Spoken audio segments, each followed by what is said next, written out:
Detective Michael Reeves, a haunted Iraq war veteran with restless nights, finds his world upended when a bomb tears through Chicago's annual Lakefront Festival.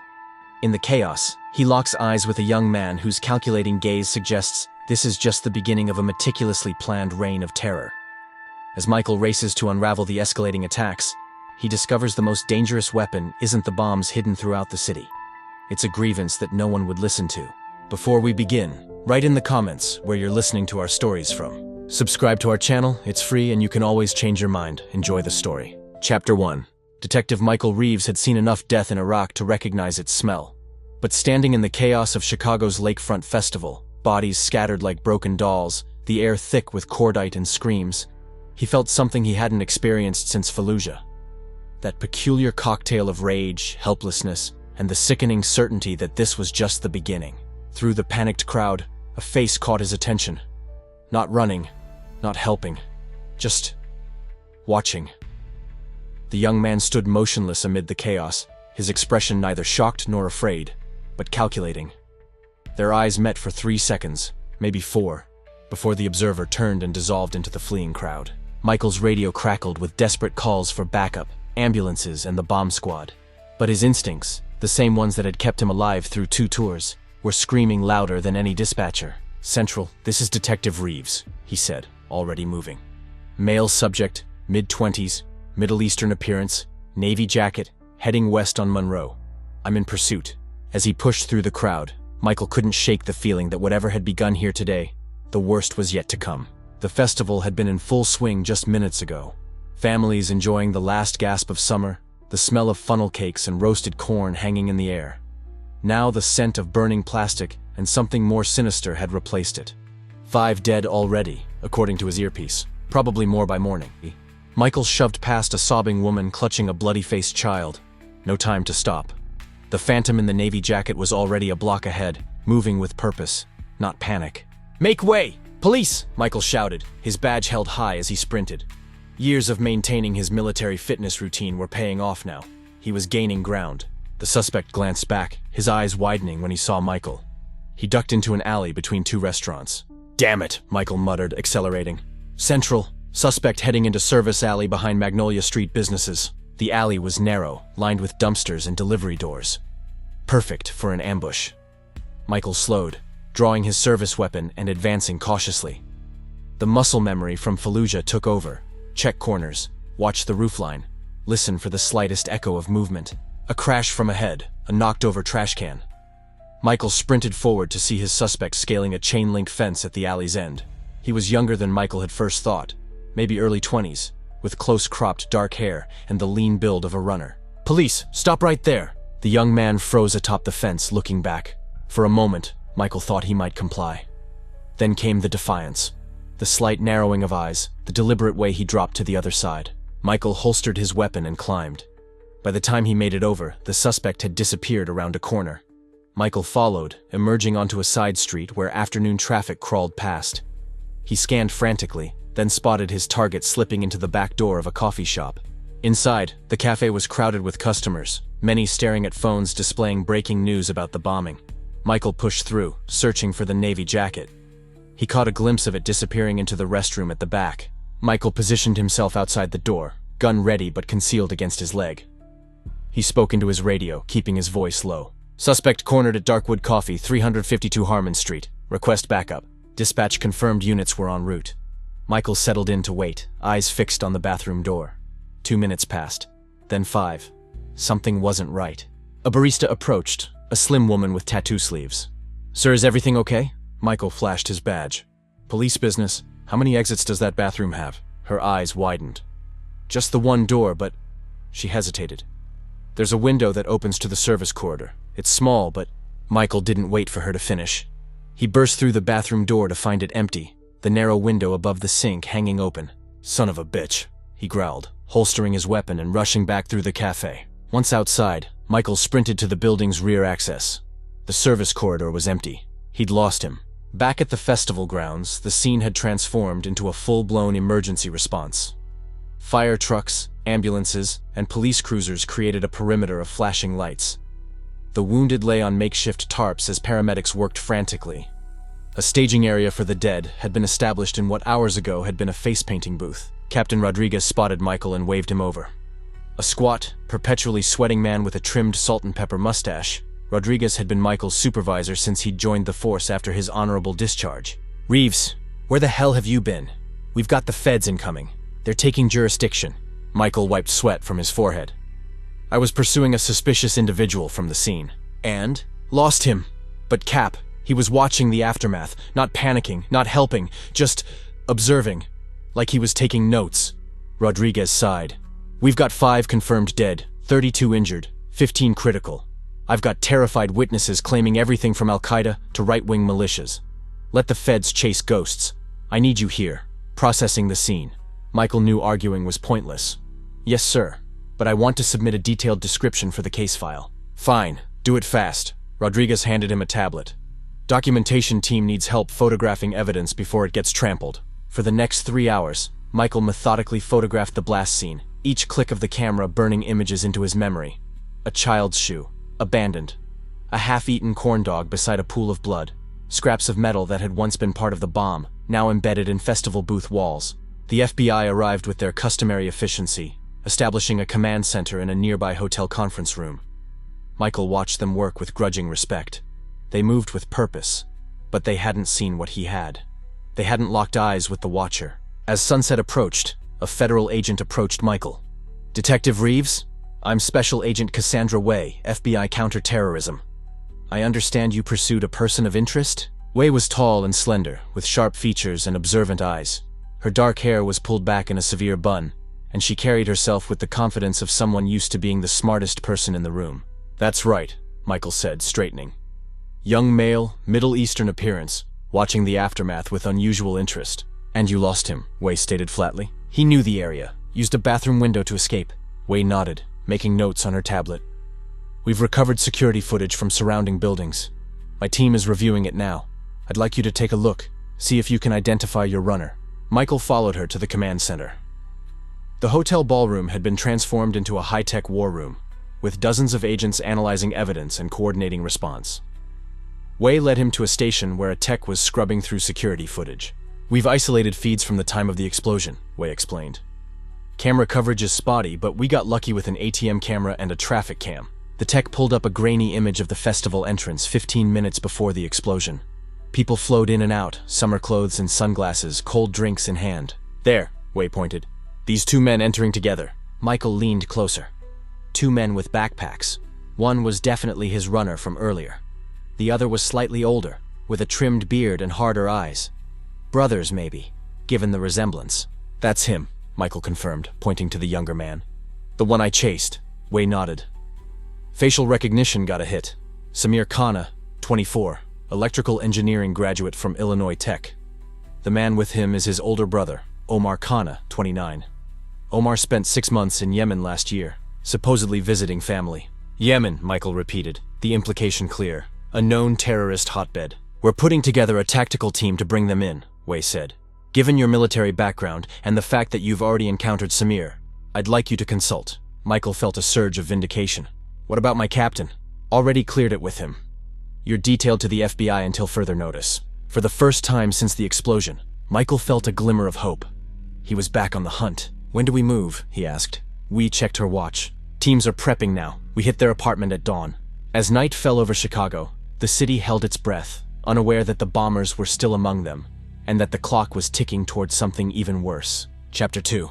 The tactical van hummed with tension as dawn approached. Michael checked his loaned FBI vest for the 3rd time, adjusting the Kevlar plates. Around him, 6 FBI agents in full tactical gear performed their own equipment checks with practiced efficiency. "All right, people, listen up," Way said, standing at the center of the van. She tapped a tablet, projecting a floor plan onto the van's wall. "Target is a 3rd-floor apartment in this building. 2 subjects, Omar and Samir Khanna. Both are considered armed and extremely dangerous." Michael studied the floor plan. 2 bedrooms, 1 bathroom, a small kitchen and living area. Standard layout for a cheap apartment in the Pilsen neighborhood. "Intel suggests Omar is the primary radicalizing influence," Way continued. "He returned from Yemen 4 months ago and immediately moved in with his younger brother. Samir's neighbors report increased isolation and behavioral changes since then. What about bomb-making materials? Michael asked. Thermal imaging detected unusual heat signatures in the apartment's kitchen area overnight, consistent with chemical processing. The implication hung heavy in the van. They might be planning another attack. Our objective is to secure both suspects alive, Wei emphasized. We need to know if there are more devices, more conspirators. Detective Reeves, you're with me as consultant only. You stay behind the entry team. Michael nodded, though it chafed to be relegated to observer status. He'd spent years kicking indoors in Fallujah and Ramadi. But this wasn't his operation. The van pulled up 2 blocks from the target. The team moved out silently, taking predetermined positions around the apartment building. Michael followed Wei to the command position near the front entrance. Alpha team in position, crackled the radio. Heat signatures show 2 subjects, both in separate bedrooms. Bravo team set at rear exit, came another voice. Stairwells secured. Wei nodded, satisfied. All teams execute on my mark. 3, 2, 1, go. The operation unfolded with clockwork precision. The front door breaching team moved swiftly up the stairs while a second team secured the lobby. Michael and Wei followed, adrenaline pumping. On the 3rd floor landing, the tactical team positioned themselves outside apartment 3D. The team leader raised his fist, then gave the signal. The breacher swung the battering ram, and the door exploded inward with a thunderous crack. FBI, on the ground now! The entry team flowed into the apartment, tactical lights sweeping. Michael followed Wei inside, his hand instinctively moving to where his service weapon would normally be. The apartment was sparsely furnished but meticulously clean. Too clean, Michael thought. Like a staging area, not a home. Clear! Came a shout from the bathroom. Bedroom 1 clear, from another agent. Then, from the 2nd bedroom. Subject spotted, running on the fire escape. Michael didn't wait for orders. He sprinted to the bedroom window, arriving just in time to see a figure in dark clothing disappearing down the fire escape. It's him! It's Samir! Michael shouted, recognizing the younger brother. Bravo team, subject fleeing via east fire escape. Wei barked into her radio. Detective, stay here. But Michael was already climbing out the window. The metal fire escape rattled beneath his weight as he descended, taking the stairs 3 at a time. Below, he could see Samir reaching the bottom, dropping to the alley and sprinting north.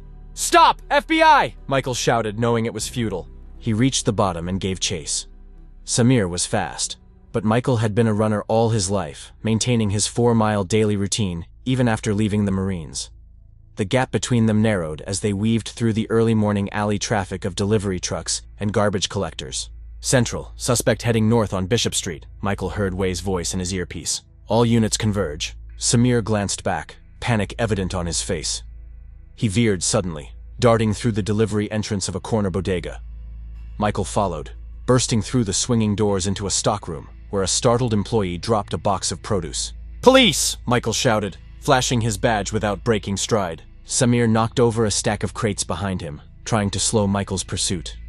Michael hurdled the obstacle, closing the gap to just a few yards as they emerged into the store's main area. Early morning customers scattered as Samir ran for the front exit. Just as Samir reached for the door, it burst open. 2 FBI agents rushed in, weapons raised. Freeze! Hands where we can see them! Samir skidded to a halt, cornered. For a terrifying moment, Michael thought he might have a suicide vest, might choose to detonate rather than be captured. But instead, the young man's shoulders slumped in defeat. He raised his hands slowly. On your knees, one agent commanded. Samir complied, sinking to the floor. Michael approached cautiously as the agents secured him with zip ties. Where's your brother? Michael demanded, breathing hard from the chase. Samir looked up, his dark eyes defiant despite his surrender. You're too late. An icy tendril of fear wrapped around Michael's spine. Too late for what? But Samir only smiled, a small, knowing smile that frightened Michael more than any bomb could. Back at the apartment, the FBI had established a makeshift command center. Evidence techs in white suits moved methodically through the rooms, documenting and collecting. What do we have? Michael asked Wei as she supervised the operation. Bomb-making materials in the kitchen, enough to create at least 3 more devices like the one at the festival. She looked grim. But no sign of Omar. Samir said we're too late, Michael reported. What if there's already another device planted? Wei's face hardened. We're searching Samir's phone and computer now. If there's something planned, we'll find it. A tech approached, carrying a laptop. Agent Wei, you need to see this. They gathered around the screen. The tech pulled up a video file and played it. Omar Khanna's face filled the screen, his expression severe. He spoke directly to the camera in heavily accented English. For too long, America has brought destruction to our homelands while claiming to be a force for good. Your bombs fall on our families while you celebrate your freedom. Today, you begin to understand what it means to live in fear. Michael felt his chest tighten. This is a martyrdom video, Wei nodded grimly. And it was uploaded to a private server an hour before the festival bombing. Is there anything that indicates where he might be now? Michael asked. Nothing explicit, the tech replied. But there's a reference to cleansing the heart of American commerce. The financial district, Wei said, already reaching for her radio. All units, we need to lock down the financial district immediately. Potential bomber in the area. Michael's phone buzzed. A text from Rodriguez. Where the hell are you? Back to the precinct now. I have to go, Michael told Wei. My captain's calling me in. Wei nodded distractedly, already coordinating the financial district response. Go. But stay available. We may need your insight on Samir. At the precinct, Rodriguez was waiting in his office, face thunderous. What part of the FBI has jurisdiction did you not understand, Reeves? With respect, sir, I was invited to consult.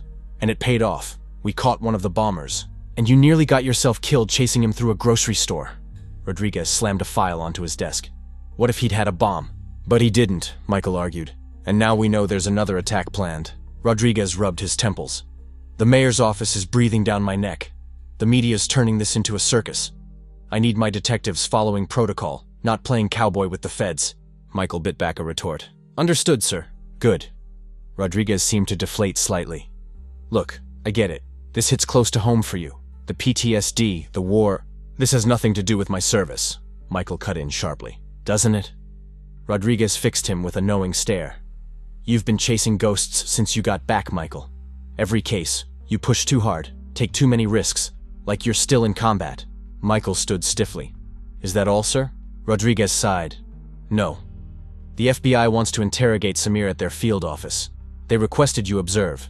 Apparently he asked for you specifically. That caught Michael off guard. He asked for me? Why? Beats me. But it's your chance to stay in the loop, so don't screw it up. Rodriguez handed him a visitor pass.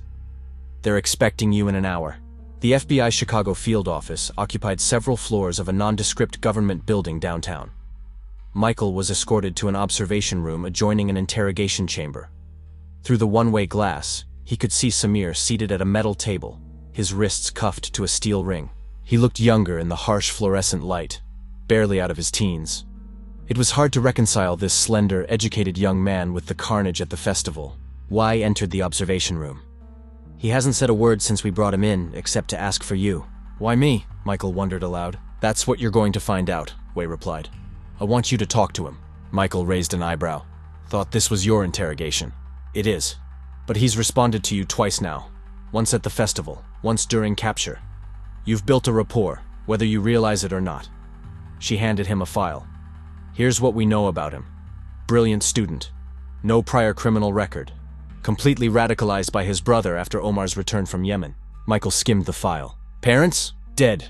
Car accident 3 years ago. The brothers were their only children. Michael nodded, formulating his approach. I'll need a few minutes alone with him.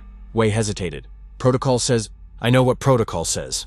But if you want him to talk, this is how it happens. After a moment, Wei nodded. 5 minutes, then I'm coming in. Michael entered the interrogation room, taking the seat across from Samir. The young man regarded him with those calculating eyes, the same expression Michael had seen amid the chaos of the bombing. You asked for me, Michael said. Why? Samir studied him. You were in Iraq. Not a question, a statement. Michael kept his face neutral. What makes you say that? The way you move. The way you processed the scene. Military, but not just any soldier. Someone who's seen urban combat.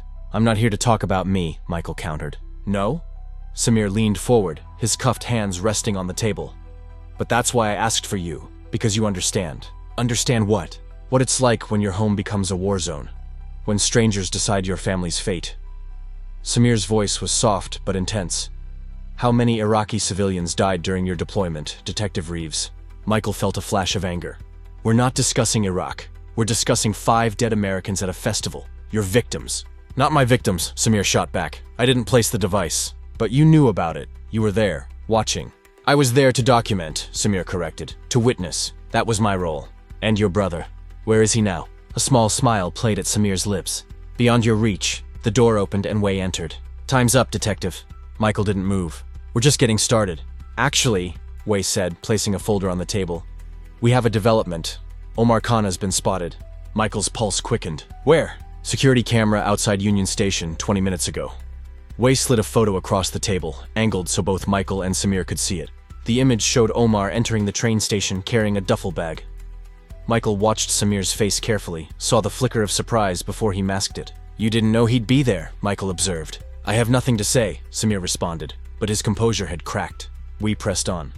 The station's been evacuated, bomb squads en route, but with the morning rush, there are thousands of people in potential danger. "Omar wouldn't," Samir began, then stopped himself. "Wouldn't what?" Michael asked. "Kill innocent people? He already has." "You don't understand," Samir insisted. "This isn't about random killing. It's about sending a message." "Then explain it to me," Michael urged. "Help me understand before more people die." Samir looked torn, genuine conflict playing across his features. "I can't betray my brother." "Your brother betrayed you," Michael countered.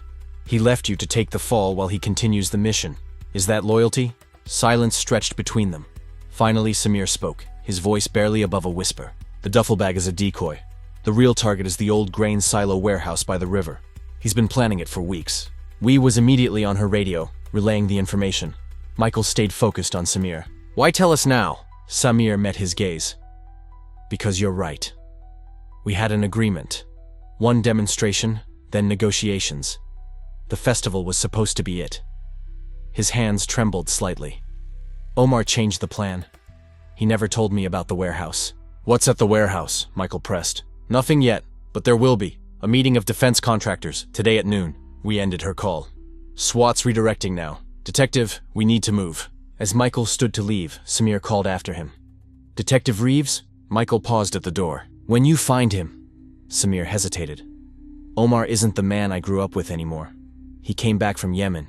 Different. Harder. Don't hesitate if you have to shoot." Michael studied him for a long moment. "We'll bring him in alive if we can. That's the difference between justice and vengeance." "Is it?" Samir asked softly. "Or is it just the difference between American bombs and ours?" Michael had no answer as the door closed behind him. Chapter 3. The tactical briefing was conducted on the move, as FBI vehicles sped toward the abandoned grain silo warehouse on Chicago's riverfront. Michael sat in the back seat of an unmarked SUV, Wei beside him, both checking their weapons and equipment. "Satellite imaging confirms one individual entered the premises 40 minutes ago," Wei explained, showing Michael thermal images on her tablet. "Heat signature consistent with a single adult male." "Any other entry points besides what's on the schematic?" Michael asked, studying the building layout. "2 loading bays, the main entrance, and a fire exit on the east side. We've got teams covering all of them." Wei's voice was clinical, but Michael caught the underlying tension. "If Omar's placing explosives for a noon meeting, we've got less than 2 hours to secure the area." Their SUV pulled into an empty lot 3 blocks from the target site. A mobile command center had already been established in an unmarked van, with tactical teams gearing up nearby. "Remember, you're here as a consultant only," Wei reminded Michael as they approached the command center.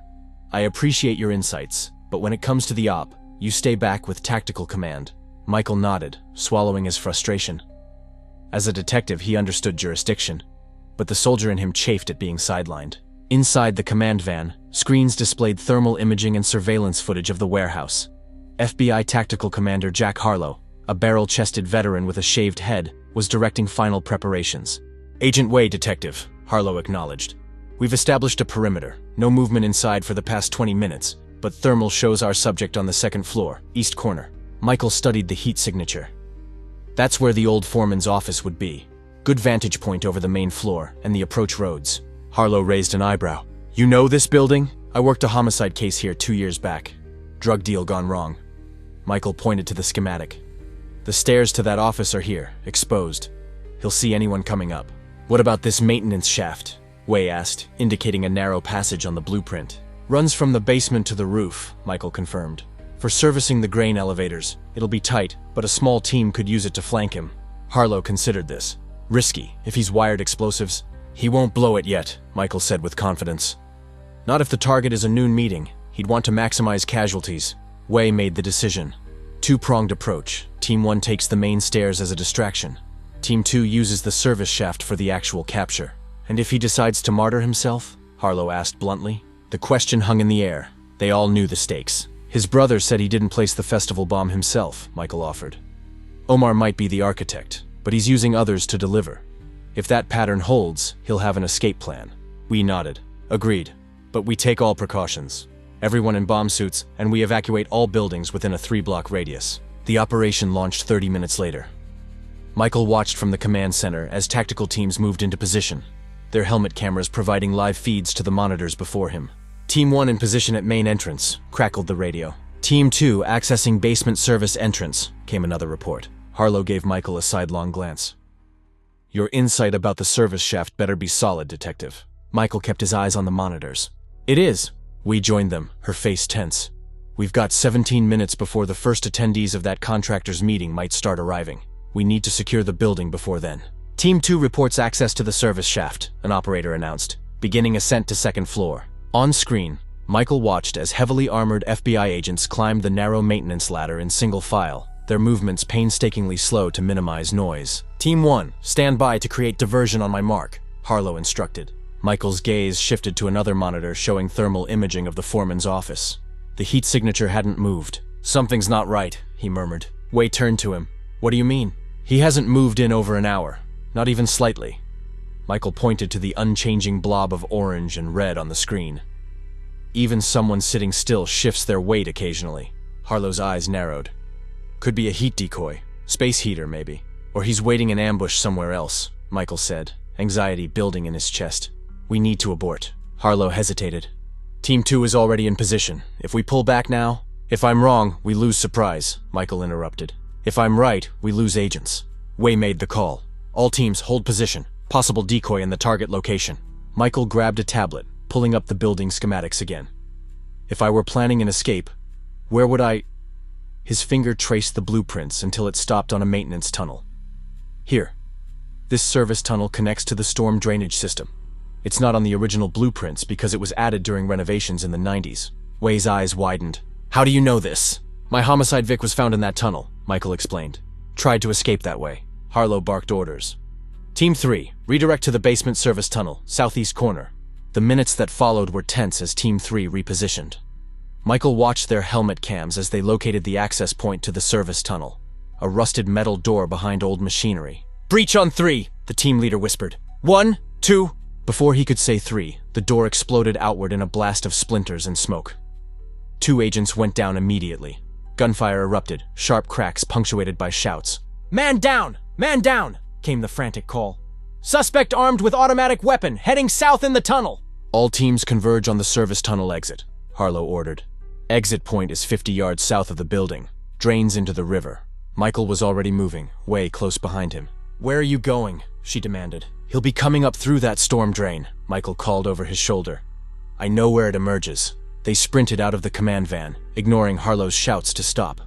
Michael led Wei along the riverfront, past abandoned industrial equipment and piles of construction materials. There! Michael pointed to a large concrete outflow pipe half hidden by overgrown weeds. A rusty grate covered its opening, but as they watched, the grate shifted. Wei drew her weapon. FBI! Omar Khanna, come out with your hands up! The grate crashed to the ground. For a moment, nothing happened.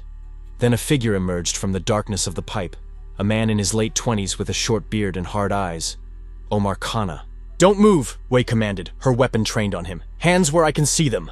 Omar slowly raised his hands, revealing an assault rifle slung across his back and what looked like a detonator in his right hand. That's far enough, he said calmly, his accent more pronounced than his brother's. One more step and I trigger the charges.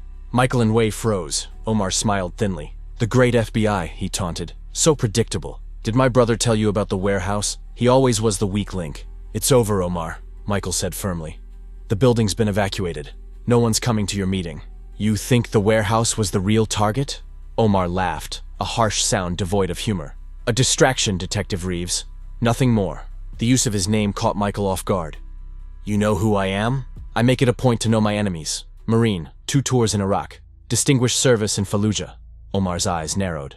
How many of my people did you kill, I wonder? Put down the detonator, Wei ordered, her aim unwavering. There's nowhere to go. Omar's gaze shifted to the river behind him. There's always somewhere to go, Agent Wei. The question is what I'll leave behind when I do. Michael noticed Omar's thumb hovering over the detonator button. If the warehouse isn't the target, then what is? You'll find out soon enough. Or maybe you won't if you stay here with me. Omar took a step backward. I have charges placed throughout this industrial park. Old buildings, empty on a Saturday. except for the FBI teams swarming through them. Michael felt his blood run cold. You knew we were coming. I counted on it, Omar replied. Samir played his part perfectly, feeding you just enough to bring you here in force. Your own brother, Michael said, disgust evident in his voice. You used him as a pawn. He served the cause, Omar snapped, as will I. But Michael had caught something. A flicker of emotion when Samir was mentioned.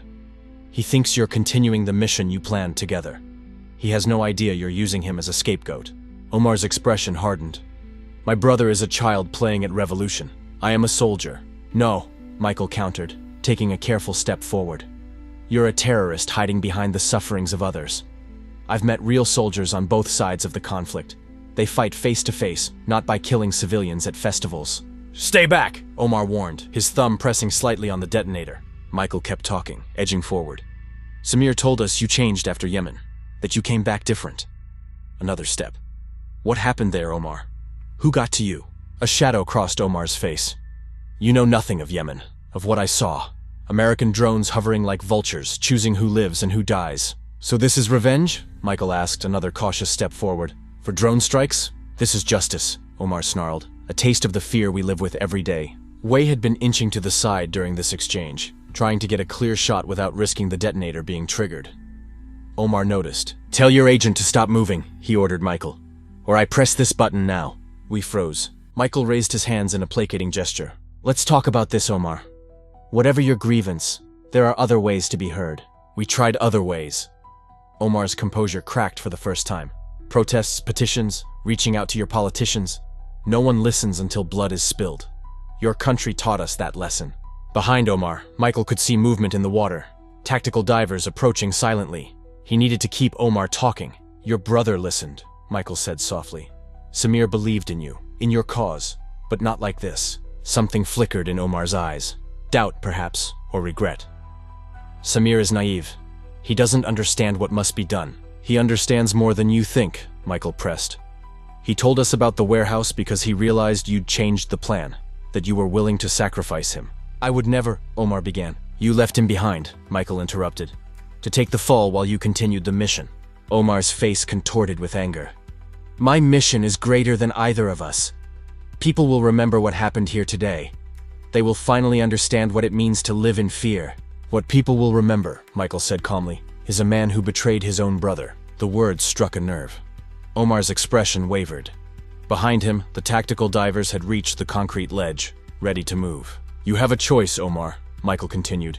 It doesn't have to end like this. It's too late, Omar whispered, but Michael caught a flicker of uncertainty. It's never too late to choose differently, Michael urged. Samir made his choice. Now make yours.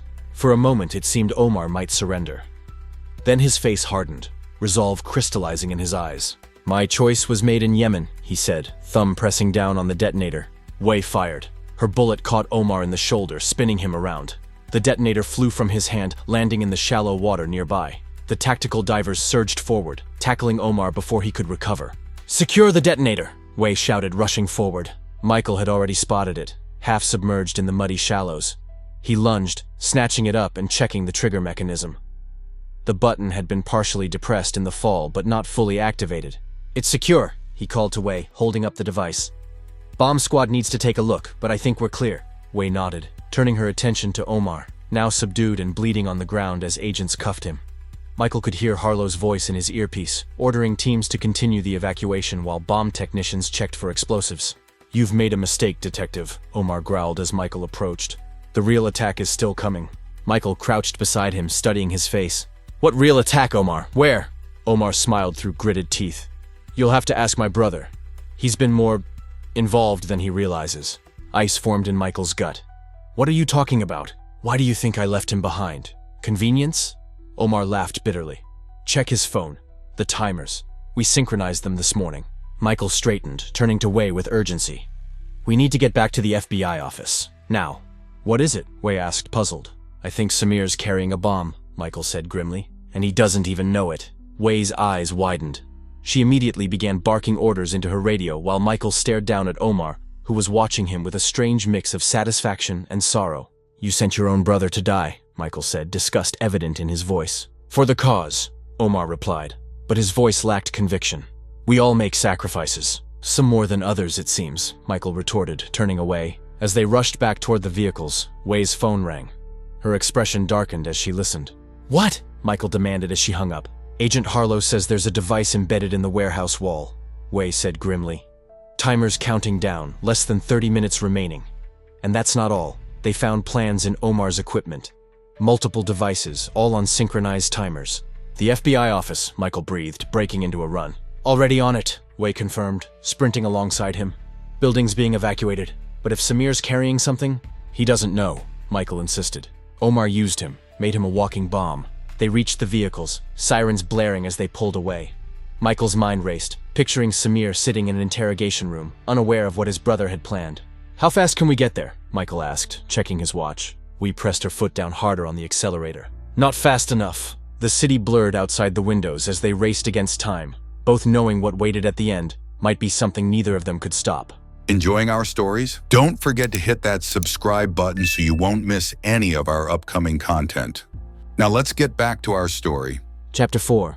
The Chicago FBI field office came into view as Wei weaved through traffic, siren blaring.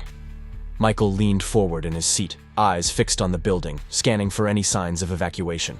There were none. "Why aren't they evacuating?" he demanded, reaching for his phone to call Harlow. Wei pressed a finger to her earpiece. "Command says they're keeping it quiet, conducting a stealth evacuation to avoid panic. If Samir realizes what's happening, he might trigger it, knowingly or not," Michael finished grimly. His call to Harlow connected. "Where's Samir now?" "Still in interrogation room 3, Harlow's tense voice replied. "Bomb squads moving through the building floor by floor. We've got technical teams trying to figure out what we're dealing with. But if Omar planted something on him, keep it discreet," Michael advised. "If Samir panics—" "I know," Harlow cut him off. "Just get here." They pulled into the underground garage where a perimeter had been established. FBI agents in tactical gear guarded the elevators while bomb squad technicians conferred in a tight group nearby.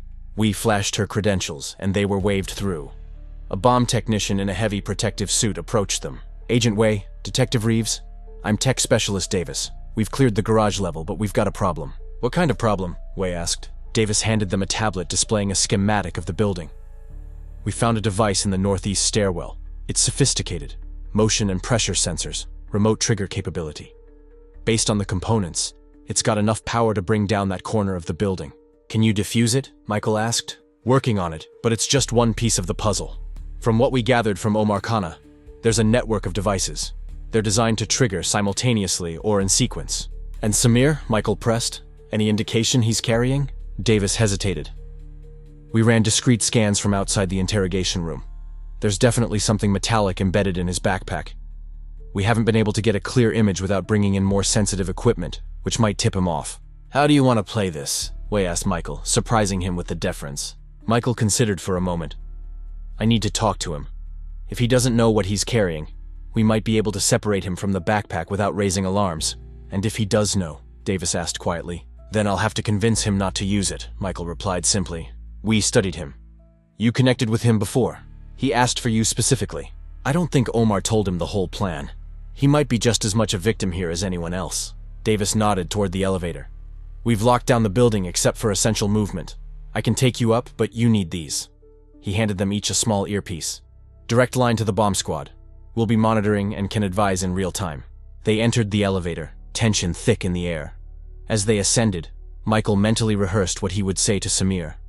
The young man was intelligent, idealistic in his way.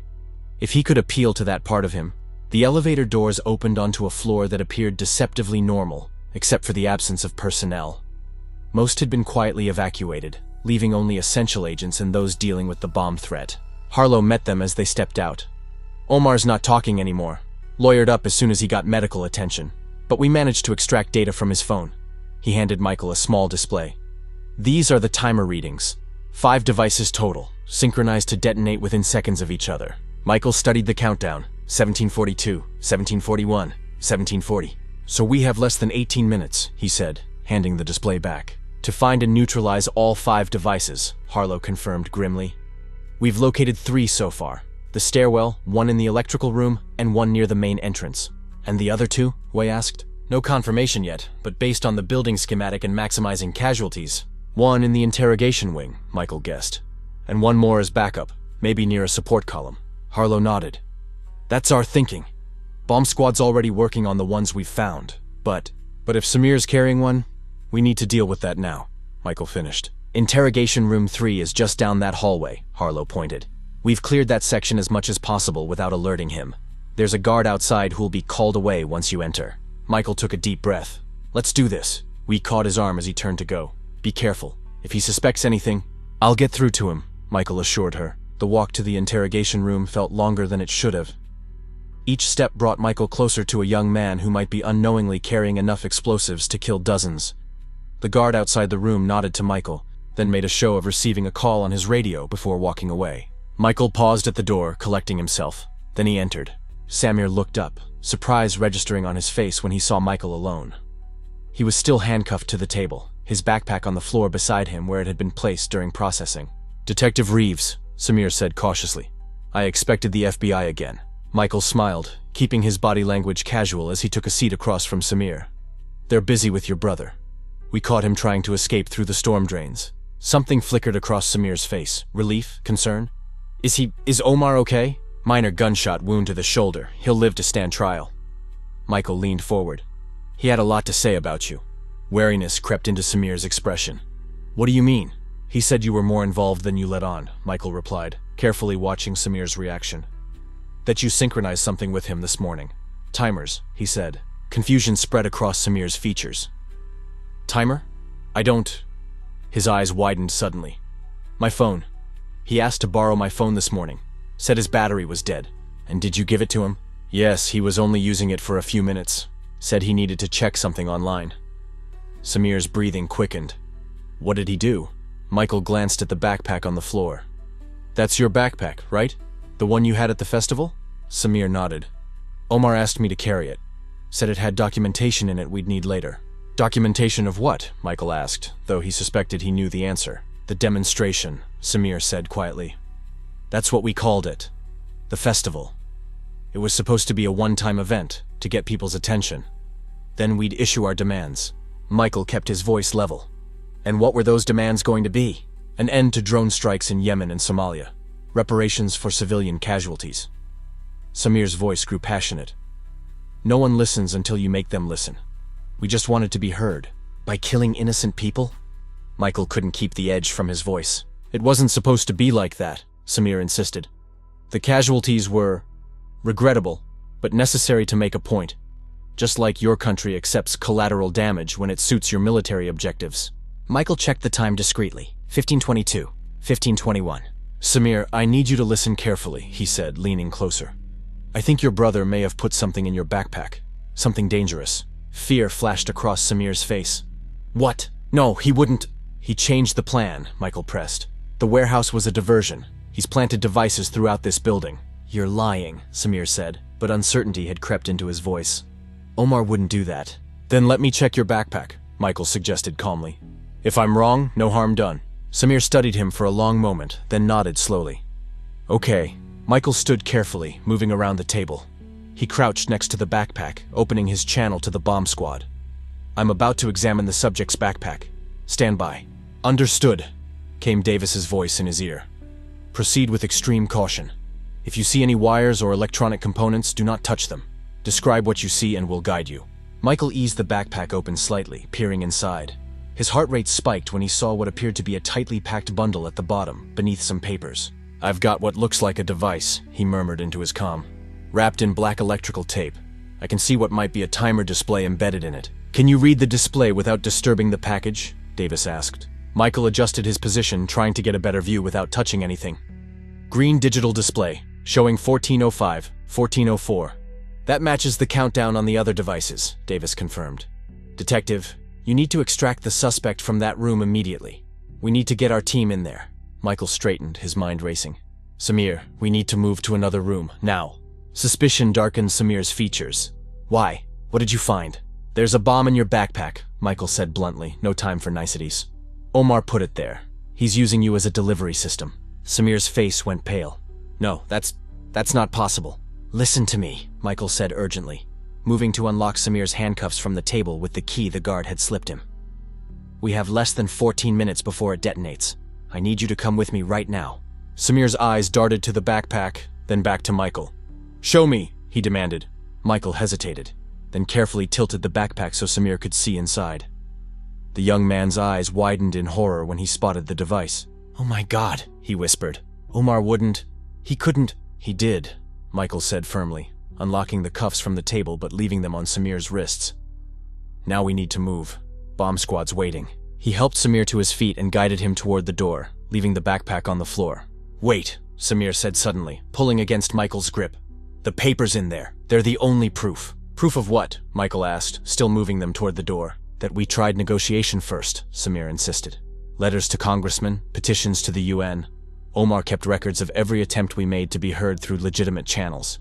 He said we needed to show why we were forced to take extreme measures." Michael felt a chill. Omar had ensured his brother would refuse to leave the backpack behind. "We'll recover them after the bomb squad defuses the device.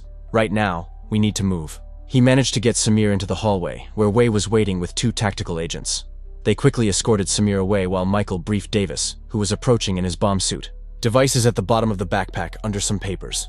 Digital timer showing about 13 minutes remaining." Davis nodded. "We'll handle it. You should clear the area." "What about the other devices?" "Teams are working on them now. The one in the stairwell's been neutralized. They're still working on the others." Michael hesitated, then asked, "What are our chances?" Davis's expression was grim behind his visor. "If we can defuse this one and locate the 5th device in time, maybe 50-50. That wasn't the answer Michael wanted, but it was the one he expected. "I'll check on Samir. See if he knows anything about the 5th device." "Do it fast," Davis advised, then turned his attention to the backpack in the interrogation room. Michael jogged down the hallway, finding Wei and Samir in a conference room being used as a temporary command center. Harlow was there too, along with several agents monitoring communications from the bomb disposal teams. Samir sat in a chair, still handcuffed, his face ashen with shock. "He tried to kill me," he whispered as Michael approached. "My own brother. He tried to kill everyone in this building," Michael corrected, pulling up a chair. "Samir, we need to find the last device. Did Omar mention anything about the FBI headquarters? Any specific areas of interest?" Samir shook his head, then stopped. "Wait. Last night he was studying building plans. I assumed they were for the warehouse, but he kept focusing on something called the server farm." Wei's head snapped up. "The data center. 4th floor, north side." Harlow was already on his radio. "Team 4, redirect to the 4th floor data center. Possible device location." We checked the countdown on her tablet. 11:37, 11:36. "Even if we find it, that's cutting it close," she muttered. "What happens if they can't defuse them all in time?" Samir asked, fear evident in his voice. "Then we evacuate as many people as possible," Harlow said grimly. Michael noticed Samir studying the room's layout, observed how the young man's eyes tracked the movement of personnel, always returning to the exits. His years of reading people in combat situations triggered an alarm in his mind. "You said the festival was just a demonstration," Michael said carefully.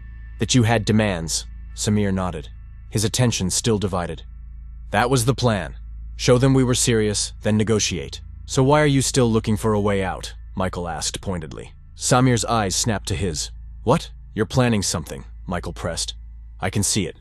What haven't you told us?" For a moment, Samir's expression remained neutral. Then something shifted. Resignation, perhaps, or resolve. "Omar always has a backup plan," he said softly. "Always." A chill ran down Michael's spine. "What kind of backup plan?" Samir hesitated, then lowered his voice. "There's a secondary trigger, if the primary devices are defused, or if Omar is captured." "What secondary trigger?" Wei demanded, moving closer. "I don't know exactly," Samir admitted, "but he mentioned a failsafe once. Something about remote activation if his heart rate dropped too low or stopped." Harlow was already barking orders into his radio. "All teams, be advised. Possible biometric trigger on the suspect Omar Khanna. Medical team, check for any devices on his person immediately." We turned to Michael. "The hospital. He's at Northwestern Memorial under guard." "I'm coming with you," Michael said, already moving toward the door. "Michael," Wei called after him. "We've got less than 10 minutes. He nodded grimly. "Then we'd better hurry." The hospital was only 3 blocks from the FBI building. Wei drove with the siren blaring, weaving through traffic with practiced precision. Michael kept one eye on the countdown displayed on his phone, a live feed from the bomb team's systems. 0722, 0721. If Omar has a dead man's switch, Michael thought aloud, it would need to be monitoring him constantly. Heart rate, maybe blood pressure. Something disguised as medical equipment, Wei suggested, taking a corner at alarming speed. "Or embedded," Michael replied. Remember, he was in Yemen for 6 months. Plenty of time for surgical implantation of a small device. They screeched to a halt at the hospital's emergency entrance. Flashing their credentials, they sprinted through the halls toward the secure wing where Omar was being treated. 2 FBI agents stood guard outside his room. "Any medical devices on the suspect?" Wei demanded as they approached. "Nothing unusual," one guard reported. "He's got an IV, heart monitor, standard hospital equipment." Michael pushed past them into the room. Omar lay on the bed, his shoulder bandaged, one arm handcuffed to the rail. He looked up as Michael entered, a slow smile spreading across his face. "Detective Reeves, I wondered when you'd figure it out." "Waverveen, Omberin." "Where is it?" Michael demanded, scanning the room. "The failsafe trigger, where?" Omar's smile widened. "So my brother talked. I'm disappointed but not surprised." Wai entered behind Michael, her weapon drawn. "We're evacuating the FBI building. Your plan failed." "Did it?" Omar asked mildly. "My plan was to remind America what it feels like to live in fear. Whether the bombs detonate or not, I've succeeded. Look at you, running, panicking, evacuating. Just like civilians in Yemen run when they hear drones overhead." Michael approached the bed, studying Omar carefully. His gaze settled on a small bandage on Omar's forearm, separate from his shoulder wound. "What's under the bandage?" Michael asked sharply. Omar's eyes flickered, just slightly, but enough. "Treatment for a previous injury. Nothing important." Michael ripped the bandage away, revealing what looked like a recent incision, neatly stitched. Beneath the skin, he could see a small metallic object. "Found it," he said to Wei, who immediately radioed for a medical team. "It doesn't matter," Omar said, his calm demeanor finally cracking. "You're too late. Even if you remove it, the signal's already been sent." "What signal?" Michael demanded. "To where?" Omar's eyes gleamed with fanatic resolve. "Everywhere." A terrible realization dawned on Michael. "The bombs in the FBI building aren't the only ones, are they?" "The festival was just the beginning," Omar confirmed. "Today, Chicago learns what Sana'a has known for years." Michael's blood ran cold.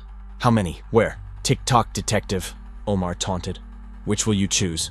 Defuse the bombs you know about, or search for the ones you don't?" 342, 341. Michael grabbed Omar by his hospital gown. "Tell me where they are." "Michael," Wei warned, pulling him back. "We don't have time for this." She was right. Even if they found a way to neutralize Omar's trigger device, they still had the FBI building bombs to deal with. "Get the doctors in here," Michael ordered the guards. "Cut that thing out of his arm and isolate it, now." As medical personnel rushed in, Michael turned to Wei. "We need to warn Harlow about possible additional devices elsewhere in the city." Wei was already on her radio, relaying the information. When she finished, her expression was grim. "Bomb squad reports they've defused 3 devices at the FBI building, including the one in Samir's backpack. They're still working on the device in the data center, and they've located the 5th in the building's foundation." "We're not going to make it," Michael realized. "Not for all of them." "They're implementing emergency evacuation protocols," Wei replied, "getting as many people clear as possible." Michael looked back at Omar, who was watching them with satisfaction as doctors prepped his arm for an emergency procedure. "You won't win," Michael told him. "Even if the bombs go off, you won't change anything except the body count." "Perhaps," Omar replied. "But for one day, Americans will understand what it means to be powerless.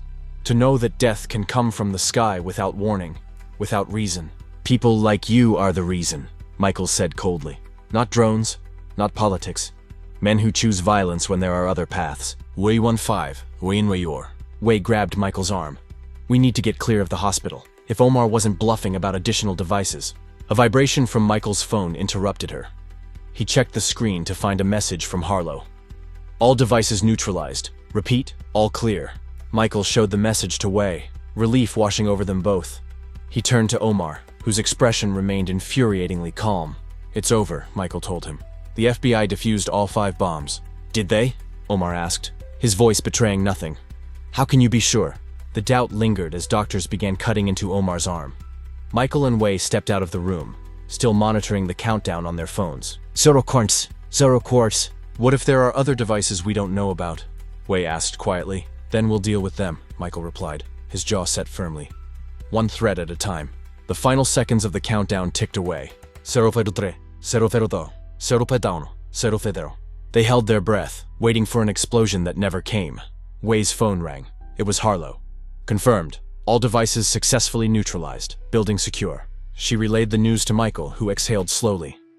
"What about Omar's claims of additional devices in the city?" "Bomb squads are deployed, but so far, no indications of other devices." Wei reported after checking with Harlow. Could have been a bluff. Michael wasn't convinced. Maybe. Or maybe we just haven't found them yet. Their eyes met, both knowing this might not be over. Behind them, doctors worked to remove the mysterious device from Omar's arm, a device that might have been designed to trigger bombs that no longer existed, or might still be connected to hidden threats throughout the city. For now, they had averted disaster.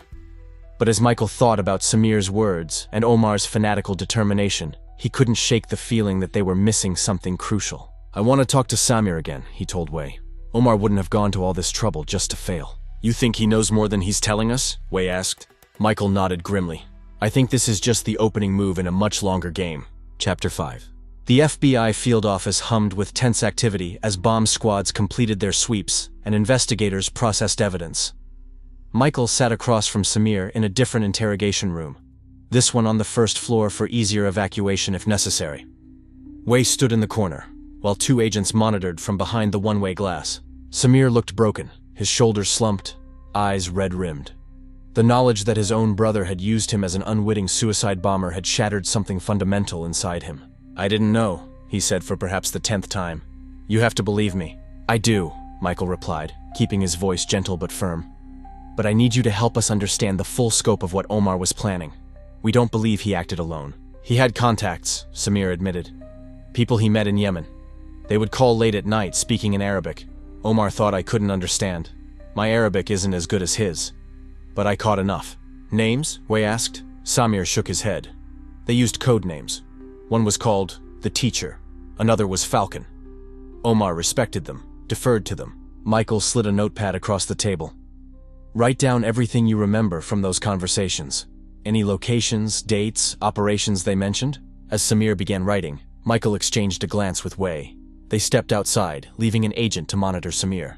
"What do you think?" Wei asked quietly. "Is he telling the truth?" "I believe he didn't know about the bomb in his backpack," Michael replied. "But he was complicit in the festival bombing. He admitted as much." Wei nodded. "His cooperation will be taken into consideration, but he's still facing life in federal prison." "Has Omar said anything else?" "Nothing." The doctors removed the device from his arm, some kind of transmitter connected to his pulse. Tech teams analyzing it now. Michael rubbed his eyes, fatigue setting in now that the immediate crisis had passed. He hadn't slept since before the festival bombing, running on adrenaline and coffee for nearly 36 hours. "You look like hell," Wei observed. "Go home, get some rest. We'll continue the debriefing tomorrow." "I want to finish with Samir first," Michael insisted. "There's something we're missing." We studied him for a moment, then nodded. 1 hour, then you're officially off duty."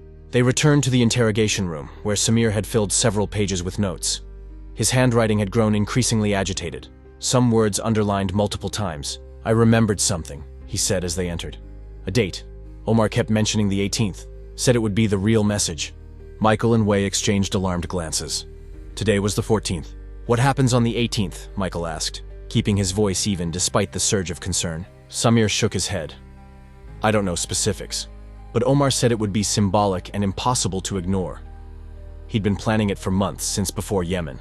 "Before Yemen?" Wei pressed. "I thought that's where he was radicalized." "He was angry before that," Samir explained, his voice dropping. "Our parents, they weren't killed in an accident like the official report says." Michael leaned forward. "What do you mean?" Samir's hands trembled slightly as he spoke. 3 years ago, our parents were visiting relatives in Yemen's northern region. There was a drone strike on a nearby compound. The missile, it wasn't precise. Our parents were killed in what your military calls collateral damage." The room fell silent as the implication sank in. "The official report called it a car accident," Samir continued. "Omar tried to get answers, to get someone to acknowledge what really happened. He filed petitions, wrote to congressmen, even tried to sue the government. No one would listen. So he went to Yemen," Michael said quietly, "to find the truth, to find justice," Samir corrected. "But he found something else instead. People who validated his anger, who gave it purpose and direction."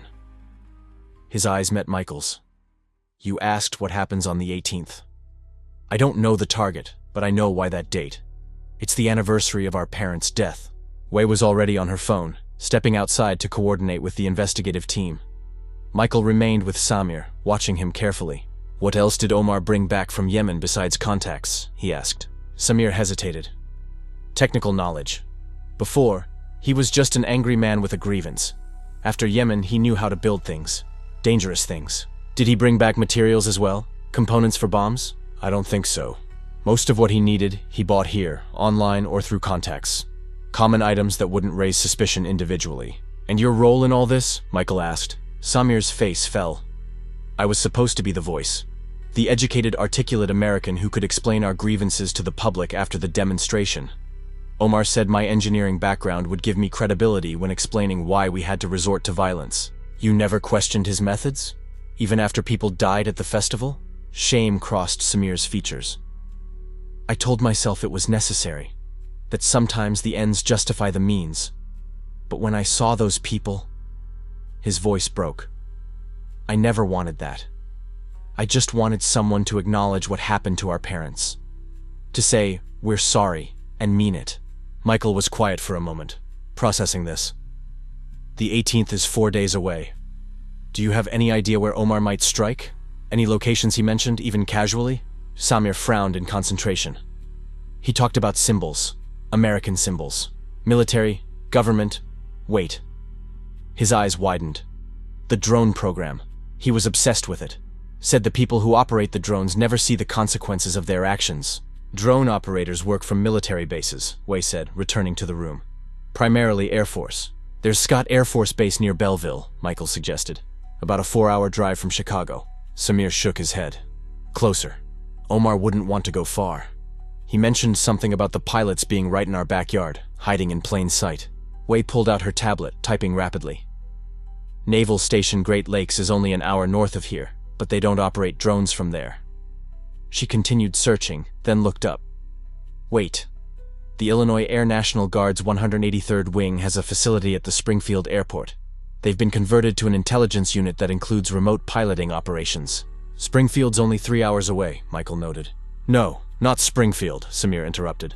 Omar specifically mentioned Chicago. Said it was ironic that the people dropping bombs halfway around the world were working right in the city. Wei continued her search. There's a National Guard armory in Chicago, but... She stopped abruptly. The 126th Air Refueling Wing has a facility at O'Hare International Airport.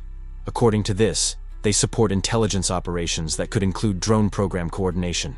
O'Hare, Michael repeated, a chill running through him. One of the busiest airports in the world. The perfect symbolic target, Wei agreed grimly. High visibility, maximum panic, and a connection to military operations.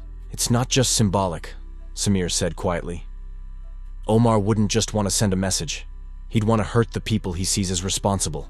Michael stood, his fatigue forgotten. We need to get a team to O'Hare immediately. Full sweep of all Air National Guard facilities, plus any access points Omar might use. Wei was already coordinating with Harlow over the phone. When she finished, she turned to Michael. Harlow's activating the Joint Terrorism Task Force. They're sending teams to every military facility in the Chicago area, with priority on O'Hare. I should go there, Michael said. You're not FBI or military, Wei reminded him.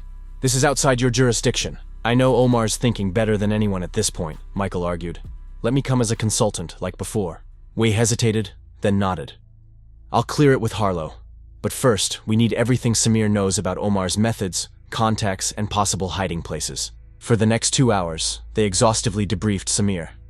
He provided details on Omar's bomb-making techniques, his survival training in Yemen, and the locations of 3 apartments Omar had rented under false names. FBI teams were dispatched to each location. As they prepared to leave for O'Hare, Michael took a final moment with Samir. I know you think you were doing the right thing, he said quietly. But innocent people died. Samir nodded, his eyes hollow. I'll have to live with that for the rest of my life. Help us stop your brother from killing more people, Michael urged. That's the only way forward for you now. He's not my brother anymore, Samir replied, his voice hardening. Not the brother I knew. Whatever happens to him, he's earned it. Michael studied him for a moment. When this is over, I want to hear more about your parents. The real story, not the official one. Surprise flickered across Samir's face. Why? Because every grievance, legitimate or not, starts somewhere, and ignoring them only makes things worse. As Michael and Wei drove to O'Hare, the sun was setting over Chicago. The city lights were coming on, creating a glittering panorama that belied the tension gripping law enforcement agencies throughout the metropolitan area. We've got patrols checking every inch of the airport perimeter, Wei reported, reading updates on her tablet. The Air National Guard facility is being evacuated and searched. So far, nothing suspicious. Omar would have planned this carefully, Michael mused. He wouldn't try to breach the facility directly. Too much security. What about planting something on a person? Wei suggested. Someone with access, like he tried to do with Samir. Possible. Or he could target the surrounding infrastructure. Cut power, communications, or... Michael's thoughts raced ahead. The fuel tanks. If he's focused on the Air National Guard's refueling mission, he might target their fuel storage facilities. We immediately relayed this to the search teams.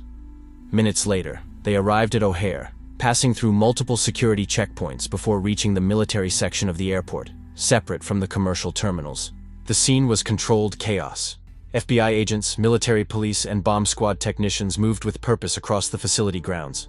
Floodlights illuminated the area as the search continued into the night. Harlow met them at the command post, his expression grim. Nothing yet. We've cleared all buildings, checked all personnel. No sign of explosive devices or unauthorized access. What about the fuel storage area? Michael asked. Being searched now. It's a complex facility. Underground tanks, pumping stations, filtration systems. Takes time to clear properly. Why examine the facility maps spread out on a table? If Omar follows his previous pattern, he'd place multiple devices for maximum effect. And he'd want to be nearby to watch, Michael added. He's a true believer. He'd want to witness his statement firsthand. A young FBI agent approached with a radio. Agent Harlow, search team reports they found something at Fuel Depot B. Possible explosive device attached to a main valve. Harlow took the radio. This is Harlow. Describe what you found. Appears to be a similar device to the ones at the FBI building, sir. Timer. Remote trigger capability. Bomb squad is assessing now. Any sign of additional devices? Harlow asked. Not yet, but we're continuing the search. Michael studied the facility map, tracing the fuel lines with his finger. If he wanted maximum damage, he'd target the junction points where multiple lines converge. Wei pointed to several spots on the map. These would be the critical nodes. Harlow dispatched additional teams to those locations. Within 30 minutes, they had confirmation. 3 more devices found, all similar in design to the ones at the FBI building. 4 devices total, Wei summarized. All on timing mechanisms. When? Michael asked the question they were all thinking. The radio crackled.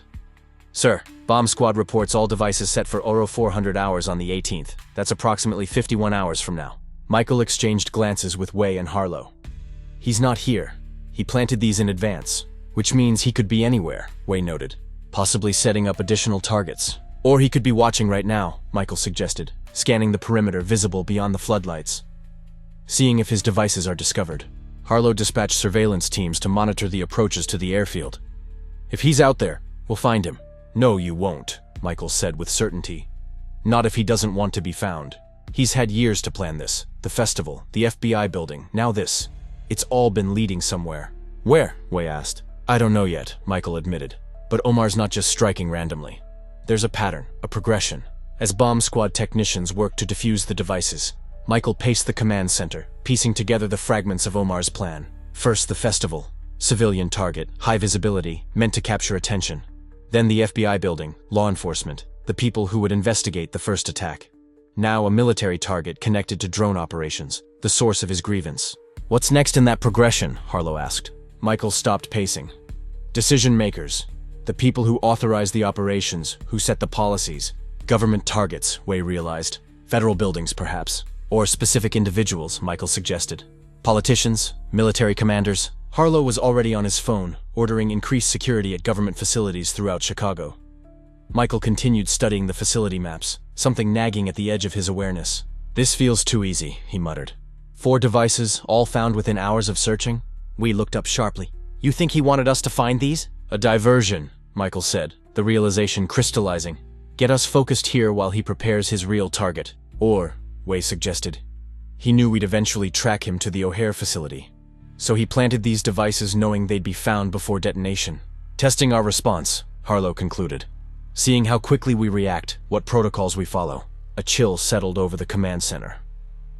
If Omar was using these devices as reconnaissance, learning how authorities responded to bomb threats, we need to re-examine everything, Michael said urgently. Every location connected to drone operations, military intelligence, or counterterrorism in the Chicago area. As they compiled a new list of potential targets, Michael stepped outside for a moment, needing fresh air to clear his head.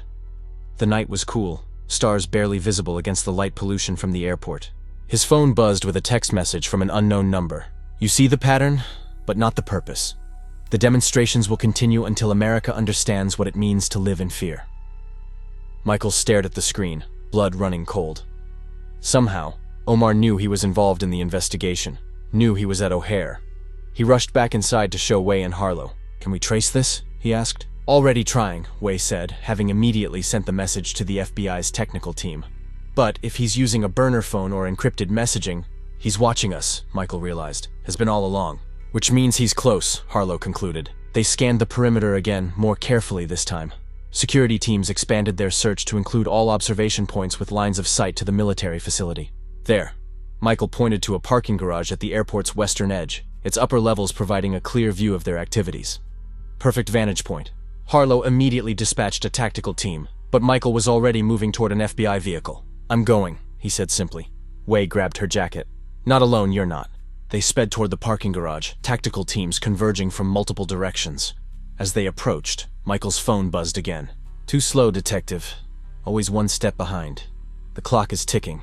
"He's toying with us," Wei observed, reading over his shoulder. "No," Michael said grimly. "He's distracting us."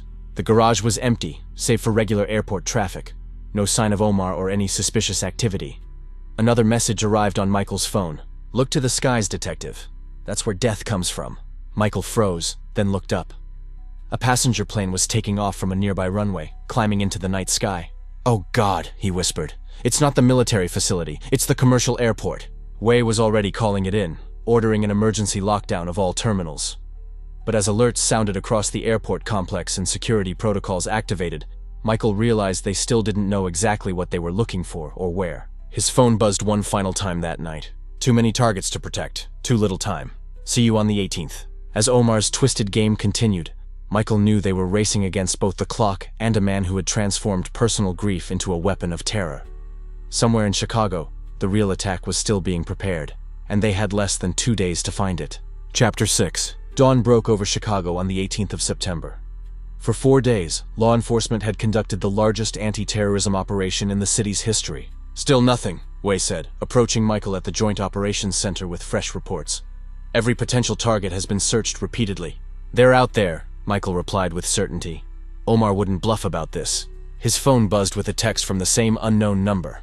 "Counting down the hours, Detective. Today, America learns what it means to live in fear." As Michael showed Wei the message, they analyzed the pattern of previous attacks. The festival was midday. The FBI building was mid-afternoon. O'Hare was set for 4 a.m., Michael noted. Moving earlier each time, Wei realized. "So what time would the next attack be scheduled for?" "Now," they concluded simultaneously. Michael's phone buzzed again.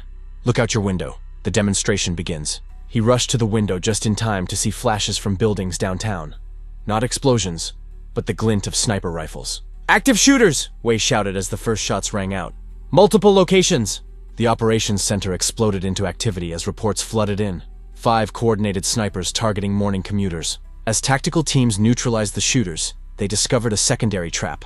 Bombs planted at each shooter position, timed to detonate after first responders arrived. Secondary attacks targeting first responders, Wei realized in horror. Michael's phone buzzed again. The real demonstration is yet to come, when the center cannot hold. Noon, the heart of power. City Hall, Michael deduced. Today's Thursday. City Council meets with the mayor presiding. They evacuated the officials secretly while maintaining the appearance of normal security.